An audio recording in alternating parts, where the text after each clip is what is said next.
Bonjour à tous et bienvenue dans cette nouvelle vidéo. Alors je vous le dis tout de suite, dernièrement j'ai un rythme de lecture plutôt satisfaisant, ce qui fait que vous allez voir pas mal de points lecture sur cette chaîne les uns après les autres parce que, bien oui, j'en lis pas mal. Alors je sais qu'en règle générale vous préférez les book hauls, mais moi je trouve que l'âme justement d'une chaîne booktube c'est justement de donner ses avis. Du coup, c'est ce que je vais faire aujourd'hui avec les 4 livres que je vais vous présenter et qui, vous allez le voir, ont des styles, j'ai envie de dire, diamétralement opposés. Entre jeunesse, fantasy et thriller, vous aurez compris, il y en aura un petit peu pour tous les goûts et du coup, c'est parti tout de suite. Je vais tout d'abord commencer avec Geek Girl, le tome 2 de Mal aux éditions Pocket Jeunesse. Dans ce tome 2, nous retrouvons donc le personnage d'Harriet Manners, qui est une geek, tout ce qu'il y a de plus banal. C'est une jeune fille qui en a absolument rien à faire de la mode. Tout ce qui, elle, l'intéresse, ce sont les mathématiques, les mystères de l'univers, ou encore les petites anecdotes insolites sur le monde qui l'entoure. Sauf que voilà, un jour, par mégarde, sans le vouloir du tout, elle se retrouve propulsée mannequin. Alors ici, je ne vais pas pouvoir vous en dire beaucoup plus, à part que on retrouve du coup notre personnage principal qui, ce coup-ci, va être propulsé au Japon. Vous l'aurez donc compris, forcément, rien que ça, déjà, c'était pour me plaire. Alors oui, je le clame haut et fort et sans aucune honte, cette saga, pour moi, c'est vraiment mon petit bonbon littéraire. Je sortais d'une période de lecture où j'avais enchaîné quelques bouquins qui m'avaient pas franchement emballé. J'étais à ça de la panne de lecture, du coup j'avais vraiment besoin d'une valeur sûre.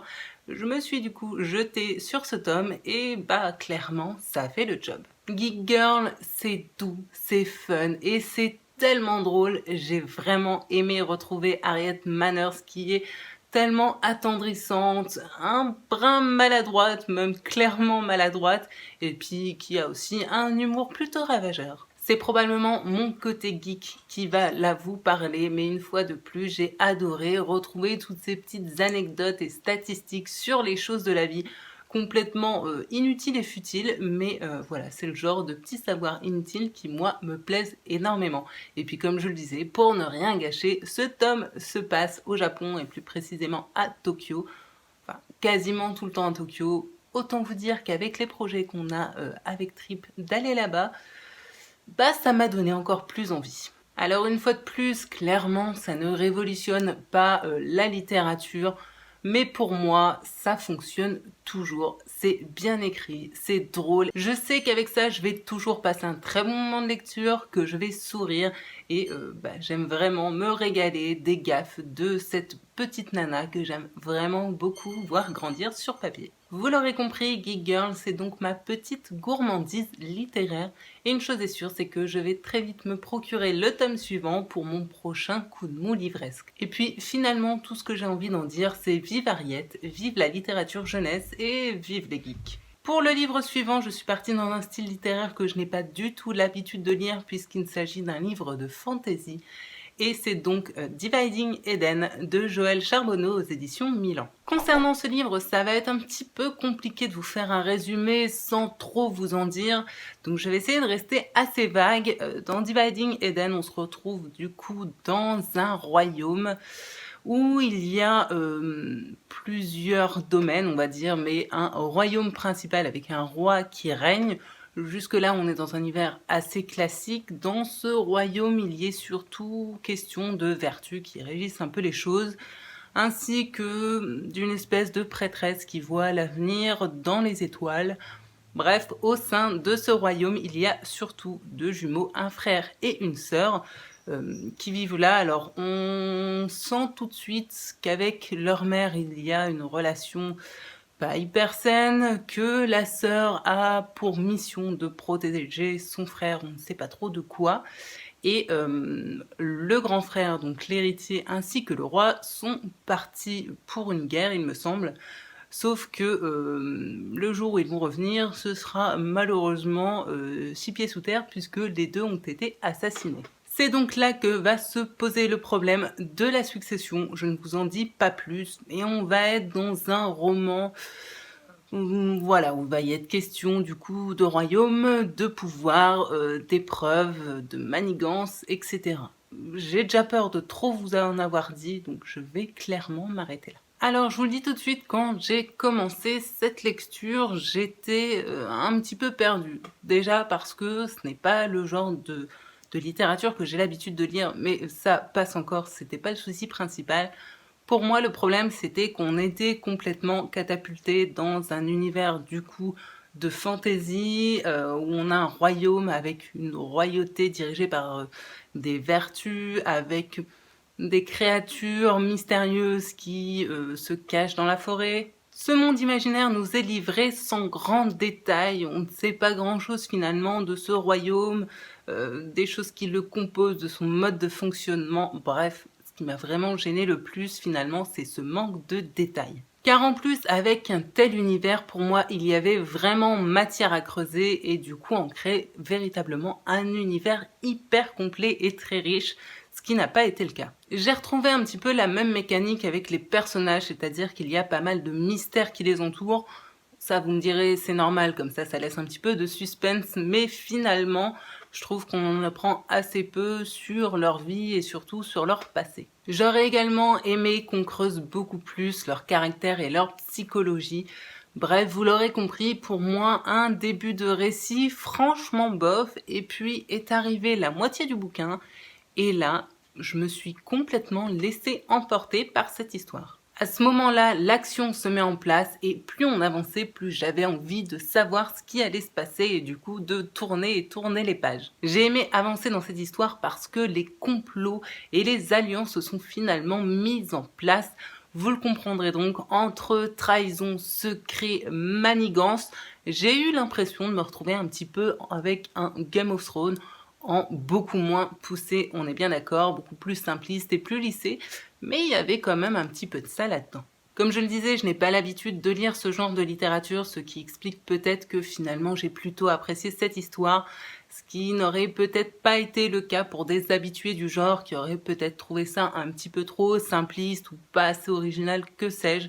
Je vous le dis, moi je ne suis vraiment pas spécialisée là-dedans, mais en tout cas en tant que novice dans la fantasy, eh bien je dois avouer que finalement j'ai plutôt bien apprécié cette lecture et la preuve en est, c'est qu'à la fin j'avais vraiment envie de découvrir le tome 2. En bref, ce livre est un livre qui sort clairement de mes genres littéraires de prédilection.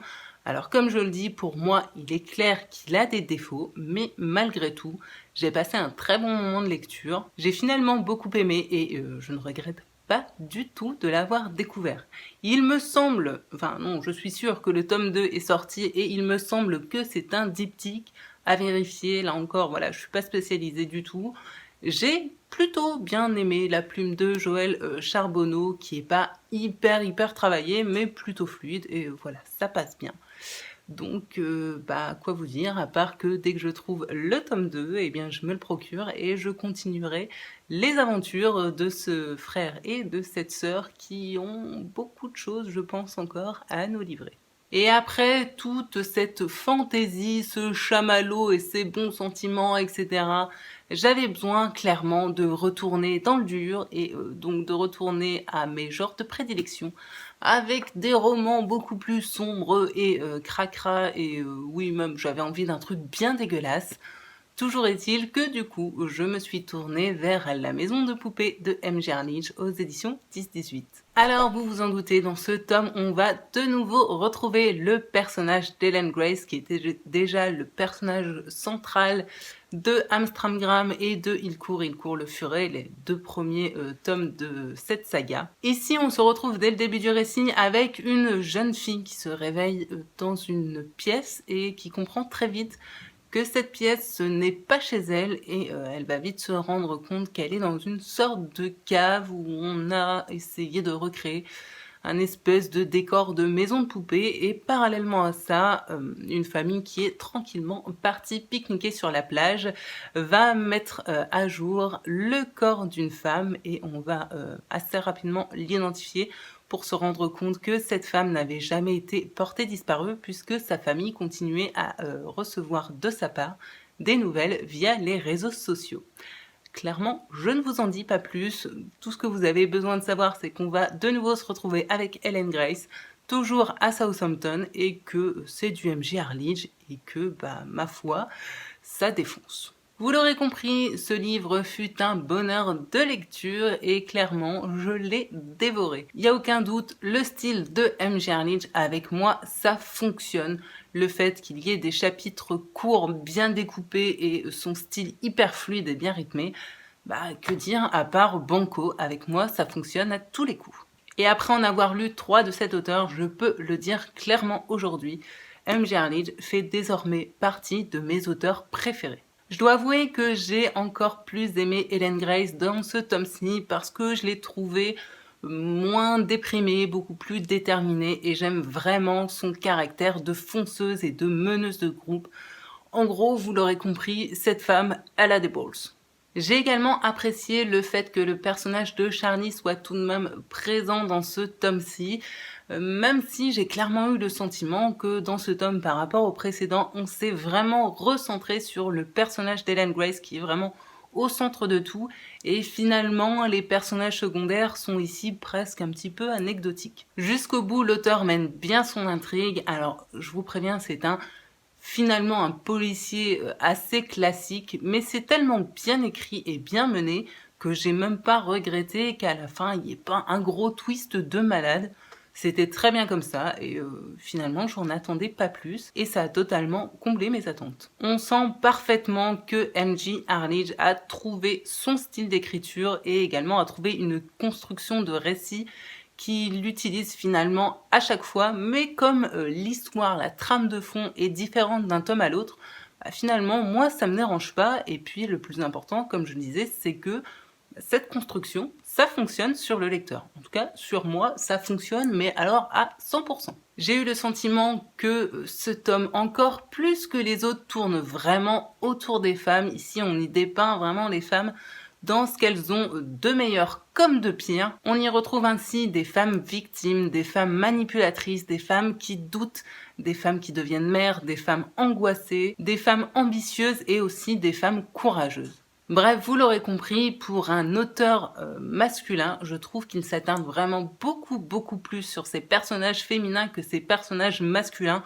qui sont vraiment pour moi relégués au second plan. Après avoir lu ce livre, ça ne fait que confirmer que bien sûr je lirai la suite des aventures d'Helen Grace, et je pense que les fans de M.J. Erlich, une fois de plus, ne seront pas déçus avec ce tome-ci. Vous l'aurez donc compris, pour moi, La Maison de Poupée ainsi que les autres de cette saga de cet auteur, c'est une valeur sûre, c'est pour moi du policier, un petit peu passe-partout, mais avec une sacrée plume bien aiguisée, un style bien à lui et une construction, ma foi, qui fonctionne toujours, avec des personnages vraiment profonds et intéressants.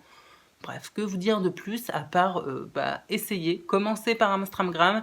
Si vous aimez, vous aimerez toute la saga, et si vous détestez Amstramgram, n'essayez pas de lire les autres. Clairement, c'est que son style ne vous convient pas. Mais personnellement, je trouve que le style de M.J. Erlich peut vraiment plaire au plus grand nombre. Et enfin, pour terminer cette vidéo, je suis ensuite partie vers Luxe de Maud Mayeras aux éditions Pocket.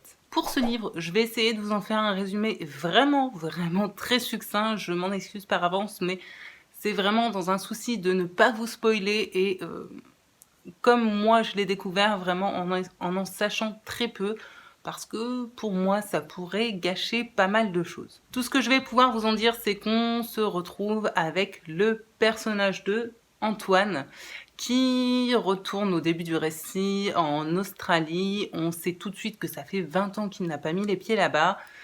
On a des chapitres alternés entre le présent et le passé, donc on comprend très vite qu'il a passé son enfance en Australie. Tout ce que je peux vous en dire, c'est qu'au début de cette histoire, il fait la connaissance un peu fortuite d'un couple de personnes âgées qui ont besoin de retaper sa maison, et il finit finalement par se faire embaucher entre guillemets. C'est plutôt voilà, il échange ses mains pour rénover la maison contre le gîte et le couvert chez ce couple de petits vieux. Voilà, c'est très succinct, mais croyez-moi, vous n'avez pas besoin d'en savoir plus, au risque que vraiment ça vous gâche un petit peu toute l'intrigue de cette histoire. Alors c'est le deuxième livre que je lis de Maud Mayeras, puisqu'il y a peu de temps de ça, j'avais lu en lecture commune Réflexe, que j'avais déjà beaucoup aimé, comme les deux autres nanas qui lisaient ce bouquin avec moi. à qui d'ailleurs je refais encore un petit coucou parce que cette lecture était vraiment très sympa avec vous les filles. Revenons à nos moutons, c'est donc le deuxième livre que je lis de Maud Mayeras, et ben, une fois de plus j'ai retrouvé le même bonheur de lecture que j'avais eu dans Réflexe, et surtout, une fois de plus, cet auteur m'a complètement baladé d'un bout à l'autre de son bouquin. Je n'ai rien compris. Quand je dis que je n'ai rien compris, c'est vraiment dans le bon sens du terme. Dans ce livre, on a tout d'abord une première partie qui fait une 60aine de pages, dans lequel on est dans une sorte de huis clos psychologique, chose que j'aimais beaucoup. Je me suis dit, waouh, si on me parle là-dedans, clairement, ça va dégommer. Et puis, d'un seul coup, au bout d'une 60aine de pages, là, le récit bascule dans quelque chose de totalement différent. Je ne vous dirai pas quoi, mais une chose est sûre, c'est que c'était clairement surprenant. Alors j'avoue qu'au début j'étais un petit peu déroutée parce que, comme je vous le disais, j'aimais beaucoup la tournure que prenait cette première partie. Et puis d'un seul coup, j'ai pas compris ce virage à, j'ai envie de dire 180 degrés, mais même 360 degrés. Et puis je me suis laissée porter par le récit. Finalement, l'histoire m'a de plus en plus intriguée pour arriver jusqu'à cette fin qui, croyez-moi, va me rester en mémoire un bon moment. Ce récit traite d'un thème que je ne retrouve pas souvent en littérature, thème que je ne peux pas vous énoncer parce que clairement ce serait du spoil, mais tout comme dans Réflexe, j'ai eu vraiment ce sentiment qu'on plongeait au cœur des turpitudes de l'être humain, dans ce passé qui nous forge pour le meilleur comme pour le pire, et également des déviances psychologiques humaines. Alors si dans Réflexe, Maud Mayeras s'était beaucoup attardée sur des détails autour du sens de l'ouïe, dans ce roman-là, j'ai vraiment retrouvé là tout un champ lexical et une multitude de détails autour de l'odorat, et je trouve qu'elle a vraiment réussi à nous faire ressentir toutes les odeurs qui égrènent son histoire. J'ai également beaucoup aimé l'ambiance de ce récit, ce fin fond de l'Australie, avec cette chaleur accablante et puis l'isolement profond finalement de ses habitants. Vous savez, ces espèces de steppes où il n'y a pas grand chose et où on a un habitant tous les 30 km, et bah c'est vraiment là-dedans qu'on va se retrouver. Vous l'aurez compris, une fois de plus, ça a vraiment été une lecture addictive que j'ai dévorée. Dur et parfois cru, ce récit, je pense, va vous cueillir, vous toucher et surtout, je pense, vous questionner. Alors, je dois avouer qu'on était à ça du coup de cœur. Je ne saurais malgré tout pas dire pourquoi ça n'a pas été voilà, vraiment la claque, le coup de cœur. Pour moi, il manquait un petit quelque chose qui, encore à l'heure actuelle, je n'arrive pas à définir, j'arrive pas à mettre le doigt dessus. Néanmoins, vous l'aurez compris, ce fut une très bonne lecture que je recommanderais sans souci à tous les lecteurs qui aiment ces thrillers et même plutôt ces romans noirs psychologiques qui se tiennent dans des lieux plutôt isolés et désolés. D'ailleurs, par certains aspects, je dois avouer que ce roman m'a rappelé un petit peu Glaise, non pas Glaise, Grossir le ciel de Frank Buis. J'ai retrouvé un petit peu cette même ambiance, même si on n'est pas du tout dans le même pays, mais il y avait quand même un petit fond comme ça qui me faisait rapprocher ces deux romans, vous l'aurez compris, que j'ai absolument adoré. Une chose est sûre, c'est qu'après avoir lu 2 romans de cet auteur, eh bien, je vais suivre de très près toutes les publications qu'elle va pouvoir faire, parce que jusque-là, à chaque fois que je me plonge dans un de ses romans, pour l'instant, c'est toujours une belle surprise. Donc, je vais du coup continuer ma découverte de Maud Mayeras, parce que pour le moment, c'est vraiment une auteure qui me correspond tout à fait. J'espère donc que ce point lecture vous aura plu. Vous l'aurez vu par rapport à mon dernier point lecture où j'avais eu clairement des lectures pas folichonnes. Là, je suis vraiment repartie dans un bon mood. J'ai fait des super lectures dans des styles complètement différents. Ça aussi, c'était très chouette. Je me rends compte que je peux découvrir des très belles choses, même en sortant de, voilà, de mes styles littéraires habituels et favoris. Et ça m'encourage du coup encore plus à lire des choses complètement différentes. Donc voilà, pour moi, clairement aujourd'hui, c'était un très bon cru. J'espère du coup que mon avis vous aura été utile et pourquoi pas que je vous aurai donné envie d'en découvrir certains. Si vous souhaitez plus de détails ou en discuter, etc. ou me dire ce que d'ailleurs vous avez pensé de ces bouquins si vous les avez lus, Eh bien, comme d'habitude, n'hésitez pas, les commentaires sont ouverts juste en dessous, je vous y attends. J'espère donc que cette vidéo n'aura pas été trop longue. Comme d'habitude, si vous voulez aider un petit peu la chaîne et que vous avez aimé cette vidéo, n'hésitez pas à mettre des petits pouces levés et pourquoi pas à vous abonner si ce n'est pas déjà fait. Vous le savez, de mon côté, je vous souhaite paix, amour et littérature dans vos cœurs. J'espère vous retrouver très bientôt sur cette chaîne et je vous envoie tout plein de bisous, que vous soyez. Salut!